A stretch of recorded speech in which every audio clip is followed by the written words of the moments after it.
நிச்சயமாக பால் முகவர்கள் சாலை மறியல் அதாவது ஆவின் நிர்வாகத்தின் புதிய உத்தரவால் வாழ்வாதாரம் பாதிக்கப்படுவதாக கூறி சென்னை புரசவக்க பகுதியில் அழகப்பா சாலையில் பால் முகவர் சாலையில் இந்த இது தொடர்பாக போராட்டத்தில் இன்று அதிகாலை முதலே பொதுமக்கள் பலரும் அந்த சாலையில் மறியலில் ஈடுபட்டுள்ளனர். அதாவது தமிழகம் முழுவதும் வீடுகளுக்கு ஆவின் பால் விநியோகம் செய்யும் முகவர்கள் ஆயிரக்கணக்கானோர் பணிபுரிந்து வருகின்றனர். இந்த நிலையில் ஆவின் நிர்வாகம் வீடுகளுக்கு பால் விநியோகம் செய்யும் முகவர்கள் கண்டிப்பாக ஒவ்வொரு பால் அட்டைக்கும் அதாவது ஆதார் அட்டை உள்ளிட்ட ஆவணங்கள் ஆன்லைனில் சமர்ப்பிக்க வேண்டும் எனும் இந்த புதிய உத்தரவை போடப்பட்டதால் பால் விநியோகம் செய்யும் முகவர்கள் மிகுந்த சிரமத்துக்கு உள்ளாகி இருப்பதாக கூறப்படுகிறது. இந்த நிலையில பல ஆண்டுகளாகவே வீடுகளுக்கு பால் விநியோகம் செய்யும் முகவர்கள் மொத்தமாக பால் அட்டை ஆவின் நிர்வாகத்தின் மூலமாக அதனை பெற்று அங்கு வாங்கி அதிகாலை வீடு வீடாக சென்று பால் வழங்கி வருகின்றனர்.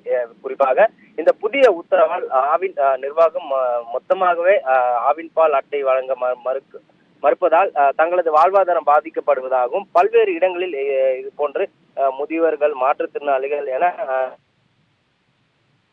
முடியாமல் தங்களிடம் ஆவின் பால் வாங்குவதாக தெரிவிக்கப்படுகிறது. அதாவது ஆவின் நிர்வாகத்தின் புதிய இந்த உத்தரவால் பால் விநியோகம் பாதிக்கப்படுவதாக கூறி